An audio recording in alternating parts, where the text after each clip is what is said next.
My name is Abby, and I'm from Midtown, Lexington, and this is me at work. Hi, I'm Darcy from our downtown church, and this is me at work. My name is Jamal Garnett from Midtown Two Notch Church, and this is me at work. Hey there, this is Chris Cook from our downtown church.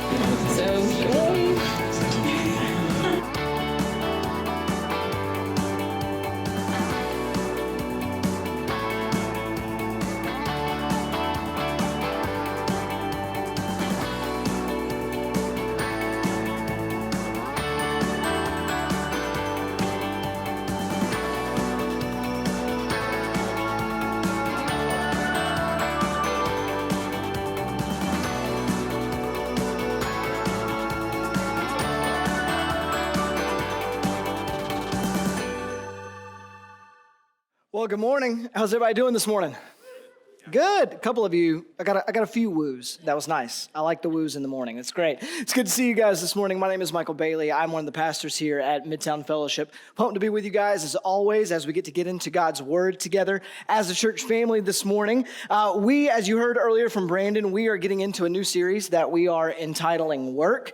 And as you may have guessed, it's about work, because we're really creative when it comes to how we title the sermon series that we're going through. To give you a bit of an idea of what we're going to be doing with this series is, if you want to sound really fancy, you could call this series a biblical or a canonical theology series. That's just if you want to sound fancy. All we're really doing is we're trying to take an overview of what the Bible teaches on a very specific topic or issue, namely in this case, work, to sort of have a fully formed perspective on what God has to say about our work, and what that means for us and how we operate within it. And the reason we're doing this is because the reality of it is that work is a huge part of our lives, right? It's just a ginormous part of our lives. I'll give you some examples. Let's see if I can explain some of this. Here's what I mean. I'll start with this. On average, how many hours a day do Americans work? 8. Yeah, great. Right off the top. Americans on average work 8 hours a day. That's average. Now, when you start factoring in things like our commute, which, thank God that we live here in Columbia. It's really not that bad in our area. On the worst days, we're looking at 45 minutes to an hour, depending on where you live. So, roughly once you factor in the commute, you're looking at, maybe 9 to 10 hours a day, both ways that we're spending dedicated to work.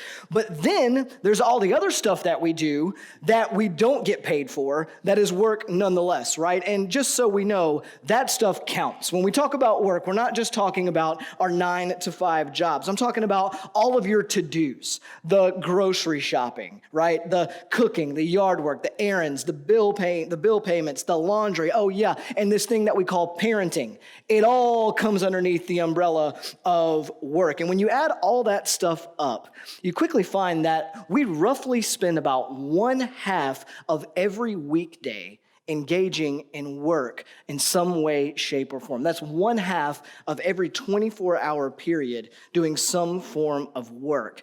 And if you really want to see how time-consuming that is, factor into the equation that the average human being also sleeps 8 hours per day. Do that math and see what you're left over with. And that's how much quote-unquote free time you have left over. Coincidentally, it's probably the amount of time you watch TV, too. So there's that. I'm kidding. I'm really not.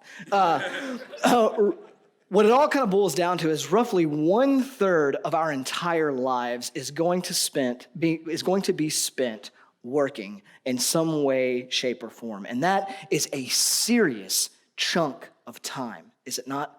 A whole third of your life is going to be spent working. And so for something that takes up so much space in our lives, it seems to me, at least, that it's pretty important that we as believers understand what God has to say about this, right?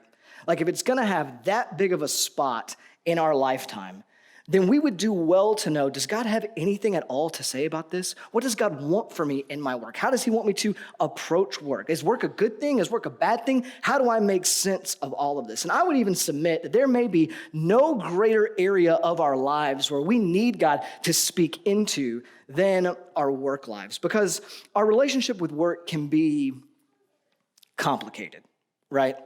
Like, it can be a very, very complicated relationship. For example, I'll give you some of what I mean here. For many of us, when we think about our work, we actually think of work as a curse, don't we? We think of it as a curse. Like, we dread going to work. Even this morning, as you sit here, you're already sad thinking about how you have to wake up tomorrow and go to work, right?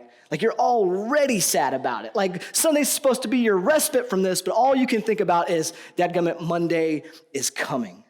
And when you get to work, you wind up being one of those people who stares at their watch all day long as the hours just drone on and on and on until you're able to leave. Or maybe you work in the home and you're just looking forward to nap time, right? If we can just make it to nap time, then I'll get a little bit of me time, I'll be okay, right? We dread work. We think of it as a curse. For others of us, we think work is God. Now, we would never say it that way. You know, we would never say, I believe that work is God, but we act that way. And what I mean is that what I mean by that is work is where we look to find our meaning and our satisfaction in life. We let work call the shots for us. It's where we validate our existence or where we draw our identity from. So I am a doctor. That says something about me. I am a designer or a mom or a dad or whatever it may be. That says something about the core of who I am. It's what you worship. And by that I mean it's what you are willing to sacrifice things for. Because that's what worship is, isn't it? What we are willing to give up or offer other things for. It's what you're willing to give up other things to have.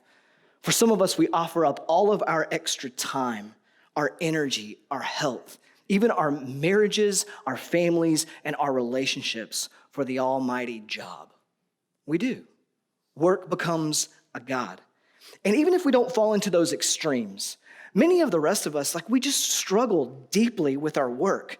There either seems to be more of it to do than we can possibly accomplish, and it carries with it all this pressure to perform that we just kind of crumble underneath. In fact, according to Cola Daily, a recent study showed that the most Googled mental health concern in South Carolina was stress at work. Genuinely. In our state, the most Googled mental health concern was stress at work. No lie. Or we're on the other side of the spectrum. So our work isn't this all-consuming, pressure-filled, gotta-perform thing, but we walk into it and it just kind of feels mundane. It just kind of feels very normal, same thing, day after day, and it leaves us asking these questions like, what's the point in this? This is so boring and monotonous. What am I even doing here? And if you're a believer in Jesus, I think this internal struggle can be even greater because in some sense, we know, our faith ought to apply to our work somehow, but we have no idea what that even really means. We have no idea how we're even to approach that, and it leaves us with just this vague sense of guilt that we should probably be talking about Jesus with our coworkers a little bit more. But that's all there is to it, really. And the goal of this series, honestly, is to help us think and believe well about the work God has given us to do. And the place we have to start is by understanding that we all put our work inside of a story. Each and every one of us. We look at our work through the lens of a story. And what we need to learn to do is to put it into the right one. Author and pastor Timothy Keller has a fantastic illustration of this. He says to imagine for a moment that you're at the park. Perhaps you're with your children or with your family, and you're just enjoying the day. And then while you're at the park, someone comes up to you and whispers in your ear, "The ladies have the sandwiches." What would you do? The ladies have the sandwiches. What would you do? How would you respond to that? Now, some of you would be like, sweet, let's go find these ladies with the sandwiches. That's what I want to do. Awesome. Thank you for telling me that, young sir. Others of us would be like, this is really confusing, right? We would have all kinds of questions like, is this some sort of code? Is there a terror attack about to happen at the park and that's what I need to know? Or the ladies have the sandwiches. Are they not supposed to have the sandwiches? Was I supposed to bring the sandwiches? Are you trying to tell me that my wife is mad at me for not bringing the sandwiches we were supposed to eat? What is happening here? Oh, and by the way, who are you? And why are you telling me this, right? We wouldn't have any context. In order for us to understand what to do with that statement, we have to know the context it's in, right? In order to understand what we are to do with that information, we have to know the story that it's set in. And the same is actually true for our work.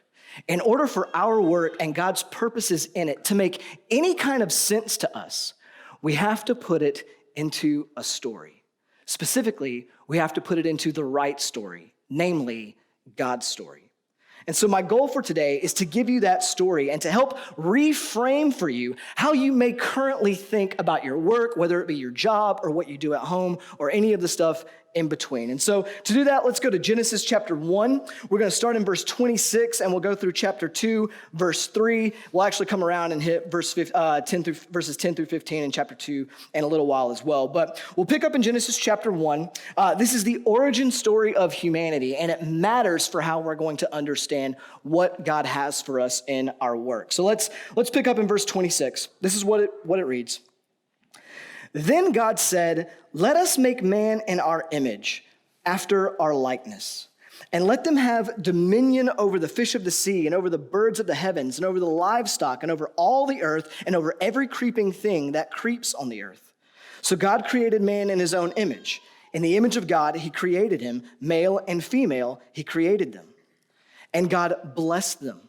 And God said to them, "Be fruitful and multiply, and fill the earth and subdue it, and have dominion over the fish of the sea, and over the birds of the heavens, and over every living thing that moves on the earth." Jump down to verse 31. And God saw everything that he had made, and behold, it was very good. And there was evening and there was morning the sixth day. Thus the heavens and the earth were finished, and all the host of them. And on the seventh day, God finished his work that he had done, and he rested on the seventh day from all his work that he had done. So God blessed the seventh day and made it holy, because on it God rested from all his work that he had done in creation.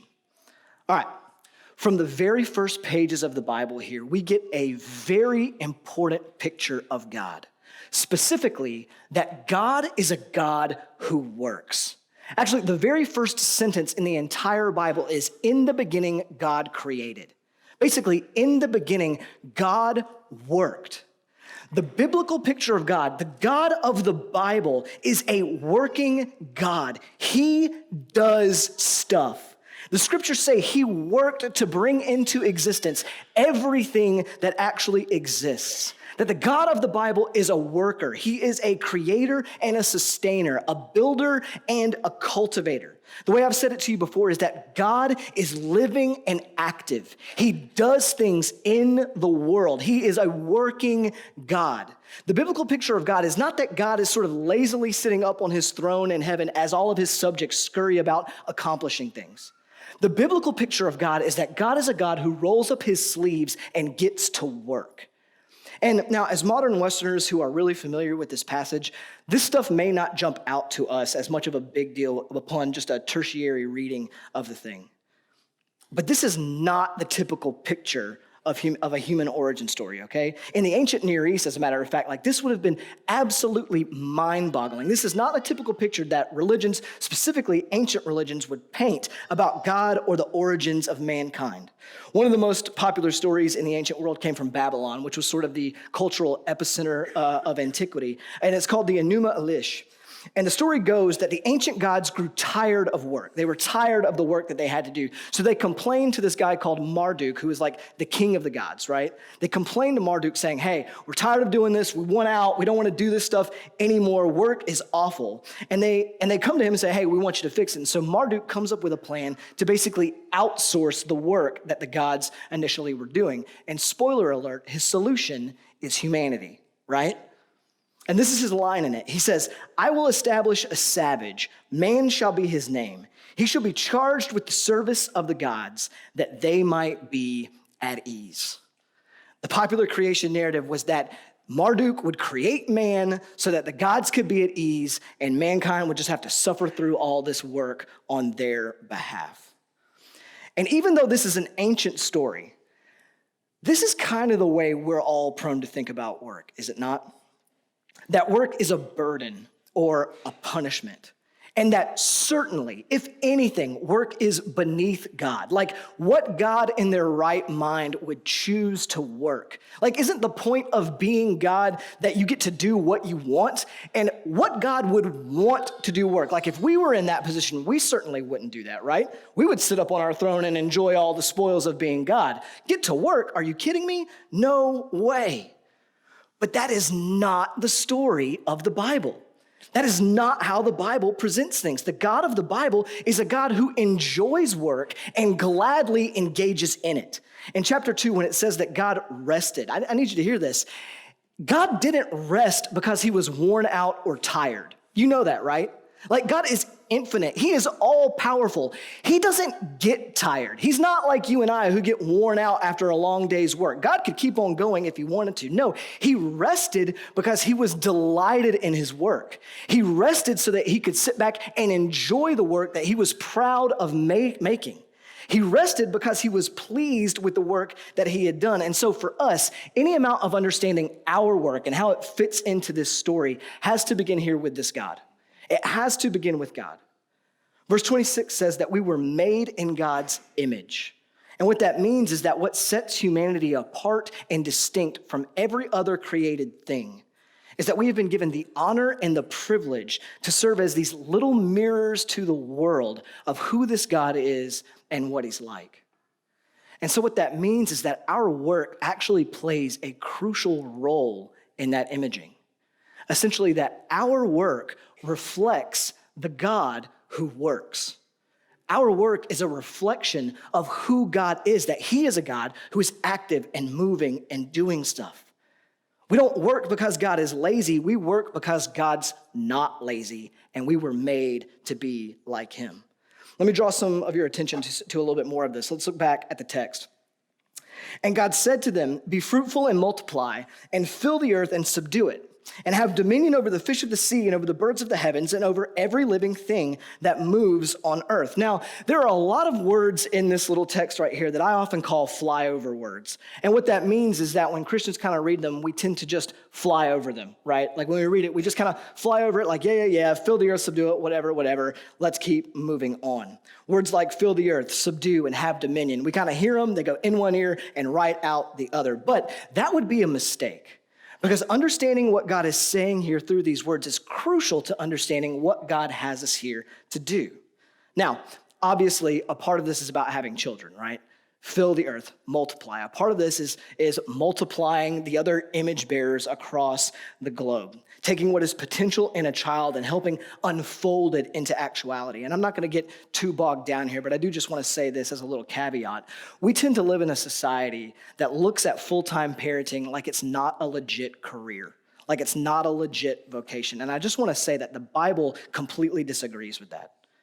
We live in a society that tends to look at full-time parenting as though if you were smart and educated, you should be doing something else with your life, or at least have a side hustle, right? Like that's what you ought to be doing. But listen, full-time parents, I want you to hear me just real quickly here at the beginning. Your work is legitimate.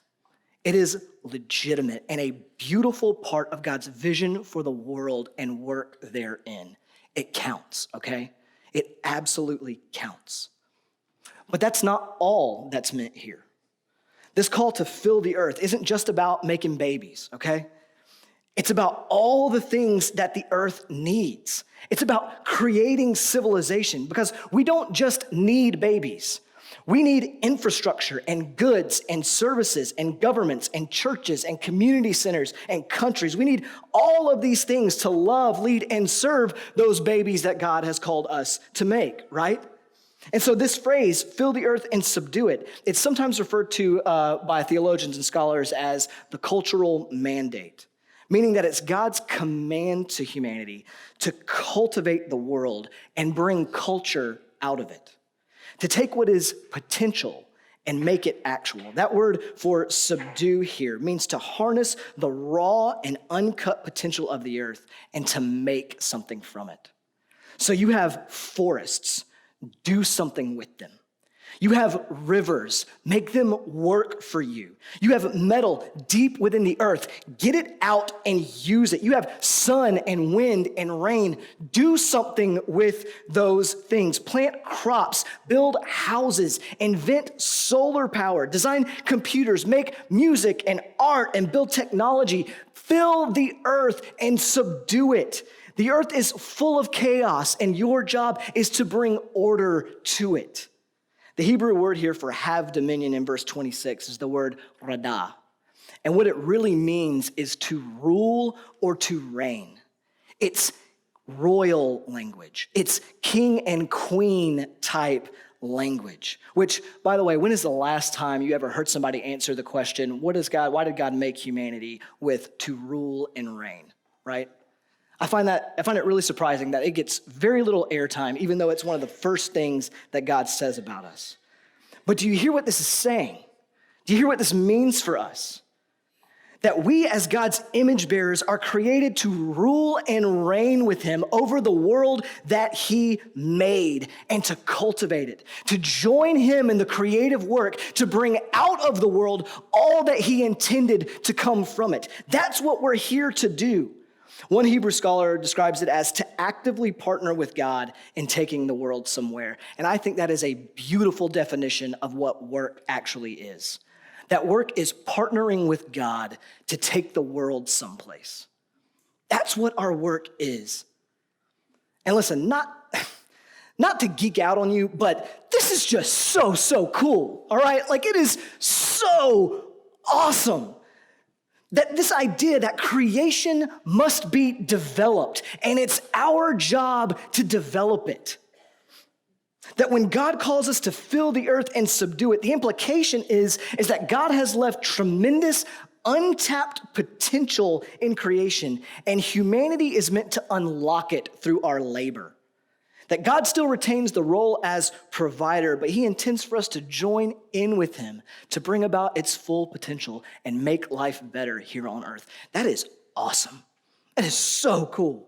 And if you're not convinced yet, let's keep looking in Genesis chapter 2. Let's go down to verse 10. It says, and a river flowed out of Eden to water the garden, and there it divided and became 4 rivers. The first is the Pishon. I'm gonna be honest with you, I don't know how to say any of these words, so just bear with me, all right? It's the one that flowed around the whole land of Havilah where there is gold. And the gold of that land is good. Bdellium, because that's a thing, and onyx stone are there. The name of the second river is the Gihon, and it is the one that flowed around the whole land of Cush. And the name of the third is the Tigris, which flows east of Assyria. And the fourth river is Euphrates. And the Lord God took man and put him in the Garden of Eden to work it and keep it. All right. Why all of this stuff about rivers and metals? Why? Again, this seems like another one of those flyover texts, right? Like, okay, apparently it probably means something, but as a modern Westerner, this is in one ear and out the other. Why give us those details? Well, there are a few reasons, but one specifically is to show that Eden is full of raw materials that God intends to be spread throughout the world, that it's full of potential. It is no accident that the 4 geographic areas mentioned here in this text were hotbeds for early human civilization. What it's saying is that what you need to create civilization is here, but somebody needs to cultivate it. Somebody needs to draw it out. I don't know what you think about when you think about Eden, but it was not some heavenly, well-manicured Central Park. That's not what we're talking about here. It was raw. It was a little bit edgy. It needed some taming. And so God puts human there because human work is partnering with God to take the world someplace. And you'll notice the animals are not given this dignity. God does not look at the animals and give this honor and privilege. They're not going to cultivate and subdue. Elephants aren't going to get together and create a HOA. That's not what they do. That's human stuff. That's what humans were made to do. And wherever people are, our role is to cultivate and make the earth a better place to live as God intends. So when the farmer takes soil and seed and rearranges them such that they become crops, that become food for people to eat and enjoy, that's cultivation. When the builder takes trees and glorified rocks and rearranges them into a home for somebody to sleep and play and live in, that's cultivation. When a musician takes sound and tone and melody and puts them together in such a way that they are mesmerizing and beautiful and coherent, that is cultivation. When a graphic designer takes shape and the color palette and typeface and turns it into something catchy, that is cultivation. When an accountant takes a shoebox full of disorganized receipts and rearranges them such that they become a tax return, that is cultivation. When the barista takes a bunch of ground up beans and milk and rearranges them such that they become something with froth on top, that is cultivation. That is what God is talking about here. All of this is why God put human in the garden. It's what he put us there to do, to draw out its potential, to cultivate the world he made. This is why at the end of the Bible, when John envisions the future world remade at Jesus' return, he uses all sorts of language from Eden. He talks about the tree of life and the river. It's a return to God's created intentions. It's a return to Eden. But if you go read Revelation 21, you'll quickly see that it's not just a garden anymore, but it becomes a garden city. It's the new Jerusalem with walls and gates and streets and dwellings and art and food and drink and music and culture. Why? Because the garden was never meant to stay a garden. God's plan for this thing has always been for it to become a garden city. And so as a side note, I just want to tell you what this means for us. It means that Christians are not anti-progress. You hear me? We are not a people who believe that we are trying to recover the good old days. We are not anti-medicine and we are not anti-tech. Now, to be clear, we are pro-wisdom and pro-righteousness in both of those areas. But we are not against them, because we believe in the cultivation of the earth, that God has us here to build and to cultivate and create. We believe in the coming garden city for the good of our world, for the glory of God, and the good of our neighbors, because work is partnering with God to take the world someplace.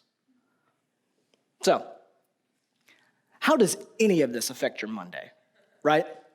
Like, this sounds all well and good, but how does this affect your tomorrow? Because that's what matters, doesn't it? Because tomorrow you're going to wake up in the morning and you're going to have to go to work. Well, the answer for us is I think that it reframes for us how we think about the work that we're going to do. That it confronts all the false stories that we tell ourselves about our work every time the alarm goes off and we roll out of bed to get in the shower. And I want to show you what I mean. I want to address two specific false stories that we buy into that God's story directly confronts. The first false story is this. The first story God's story confronts is that work is merely a means to an end. That work is merely a means to an end. This false story goes something like this: that paradise is where work is not. It's essentially the story, that paradise is where work is not. It's the place that work maybe gets me to, but work itself is not there. So paradise equals that big paycheck that I get to spend on myself or on my family, whatever it may be. The paradise equals the weekend or the retirement. And the aim of this story is to work really hard, retire early, and then play as much golf as humanly possible. Not to stereotype, but stereotypes are just faster, so we'll do that. Right? And I don't know what you think about when you think about the garden. Perhaps Adam and Eve were just strolling around naked, picking fruit and enjoying a completely workless paradise. And for you, maybe that's your vision of the good life, naked on some beach somewhere, sipping Mai Tais with your spouse. Maybe that's your thing. I'm sorry, that was probably over the line. I'm going to get an email about that, but we'll keep moving on. But that is not the picture that the Bible paints of paradise. That is not the picture we see here of God's perfect world. The picture the Bible paints is paradise? Absolutely. Workless? Not even close. Do you hear that? Paradise includes work. Paradise includes work. The good life includes a job. Work existed in God's design for humanity and the world long before sin entered the picture. And listen, that should shatter some of our stories about how we think about our work, should it not? That should blow up some of the ways we think about our 9 to 5 and the things that we're going to wake up tomorrow and do. That work is not a necessary evil, but work is a necessary good. Your work is a necessary good. Work is a part of God's perfect plan for human life. The good life is not one where there is no work to be done, a crucial aspect of what it means to be human. And again, I'm not strictly talking about your 9 to 5. I'm talking about cultivating, creating, building, sustaining, all of those things. You were made to give your energy to those things. You are meant to give your energy to those things. In fact, you can't live without giving your energy to those things. As strange as this sounds, like friendship and rest and food and prayer and recreation, work is a basic human need. In a way, you could say that work is food for our souls. People who are cut off from work for one reason or another quickly discover how much they need work to thrive emotionally and physically and spiritually. We crave being useful. We do. Down in the core of us, we crave doing things. If you ask people in nursing homes or hospitals who've been there for a while, one of the things they long for most is something to do. They want to be useful to others because too much leisure is detrimental. Depression and suicide rates skyrocket in retirees because even when you stop your 9 to 5, there is still this basic human need to be useful and to give yourself to things that matter. We must work to survive, not just because it provides money. We don't just need the money from work to survive. We actually need the work itself. It reminds me of a buddy of mine who was born with cerebral palsy, and he spent the early years of his life just really depressed and kind of just gave himself to all kinds of addictions, drugs specifically. He was just all in. And he would even say, the reason he does this is because it's the only joy he can find in life, because he feels so useless otherwise, because there's nothing really he feels like he could do. So he just sort of gives himself wholesale into these things. And he had another friend who had basically just had enough of it, who was like, no, listen, you actually are capable. There are things you can do that will contribute to the good of the world. So I'm going to have you come and you're going to run the books for my business, which to me sounds like a really risky proposition to give to somebody who struggles with addiction. Just going to put that out there. But this person did it. They said, you're going to come and you're going to run my books for me. And so he did. And you know what happened? It was unbelievable. All of a sudden, he found himself endued with this sense of purpose. He found himself engaging in something that was really giving his life meaning. It was helping him. And his depression and addictive impulses, no lie, started to fade. Genuinely. And part of the reason this happens is because we need work. We need to give ourselves to the things that matter. In her book, Total Truth, evangelical author Nancy Pearcey said it this way. She said, the lesson of the cultural mandate is that our sense of fulfillment depends on engaging and creative, constructive work. The ideal human existence is not eternal leisure or an endless vacation, or even a monastic retreat into prayer and meditation, but creative work expended for the glory of God and the benefit of others. Our calling is not just to go to heaven, but also to cultivate the earth. Not just to save souls, but also to serve God through our work. For God himself is engaged not only in the work of salvation, but also in the work of preserving and developing his creation. When we obey the cultural mandate, we participate in the work of God himself. And what the story of God tells us is that tomorrow, when you wake up and it's off to work again, whether that be at home or the office, wherever, he is giving you exactly what you need. It is not an evil, but a good for you and for the rest of the world. He is giving you food for your soul, not death, but something you can get after knowing you are partnering with him in it. And that leads us to false story number 2 that God's story confronts. And this story is that there is sacred work and then there's my work. That there's sacred work and then there's your work. And this is one that I think gets perpetuated in the church. We tend to think about the work that really matters to God is the work that's done in the church, right? That's the work that God is really all about. Or perhaps maybe a nonprofit, depending on what it is, and social work. But everything else, we tend to believe, well, that's just second tier. So being a pastor or a missionary, that's the stuff that God really smiles at. But being an accountant, but being a landscape architect, I mean, that's just what I have to do to make ends meet. That's not the kind of stuff that God really wants me to be after. And we're going to talk about this more in the coming weeks, but according to the scriptures, that is not the way God sees things. According to God, everything matters. All of it. Everything matters. There is no sacred, secular divide, but it is all important and all a calling from God. I love the way that theologian Richard Pratt wrote about it in his book, Design for Dignity. He says that God ordained humanity to be the primary instrument by which his kingship will be realized on earth. The great king has summoned each of us to his throne room. Take this portion of my kingdom, he says. I am making you my steward over your office, your workbench, your kitchen stove. Put your heart into mastering this part of my world. Get it in order. Unearth its treasures. Do all you can with it. Then everyone will see what a glorious king I am. That's why we get up every morning and go to work.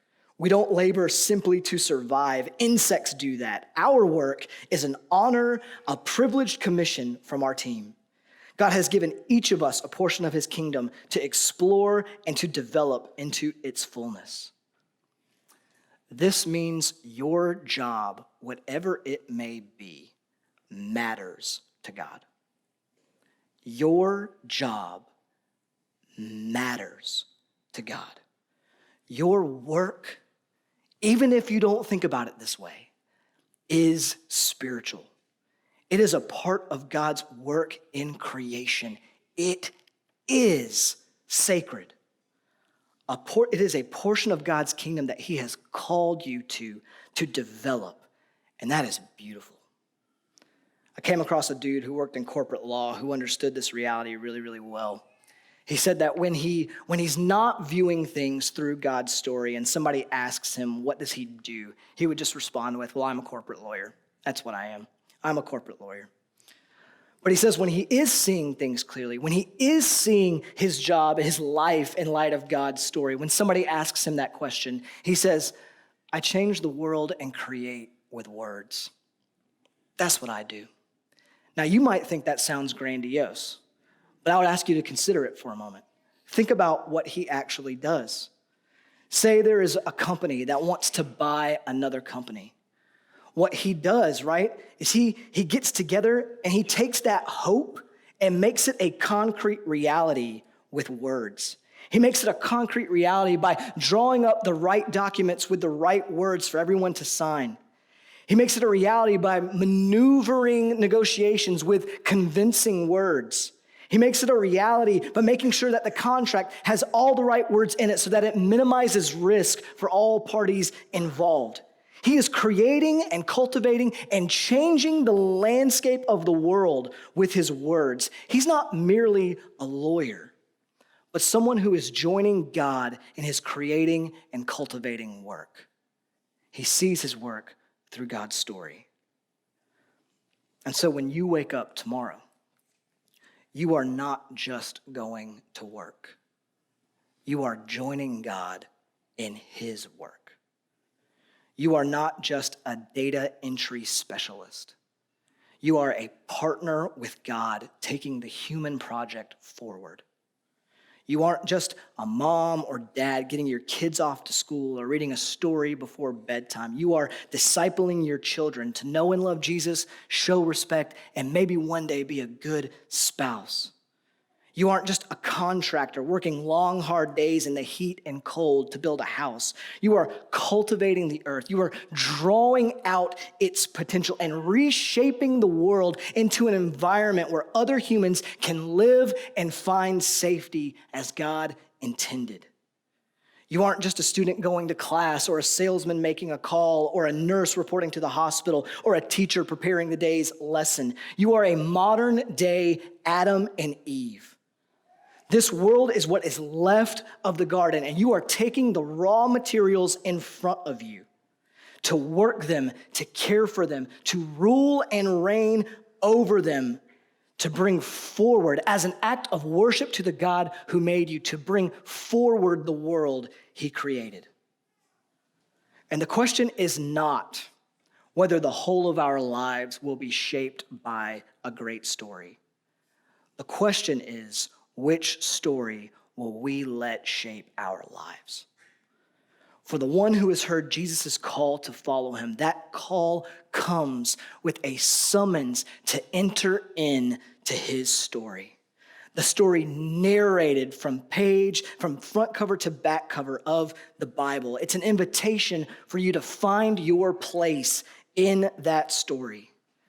And so hear me, the church needs pastors and leaders, sure, but it also needs businessmen and entrepreneurs and scholars and teachers and moms and dads and mechanics and tech workers and everything else in between who are in the grip of this story, who accomplish their tasks in a way that calls others to also find their place within it for their good, for the good of their neighbor, and for the glory of God. And that's the invitation to you this week. As you wake up and go to work tomorrow, the invitation for you is to find your place in this story. Now, you may be thinking, if all of that is true, why is it still so difficult? Why do I still struggle so much? Why is work so frustrating? And the short answer is that it's cursed. And now we have to navigate that. But that's what the rest of the series is about. Let me pray for you.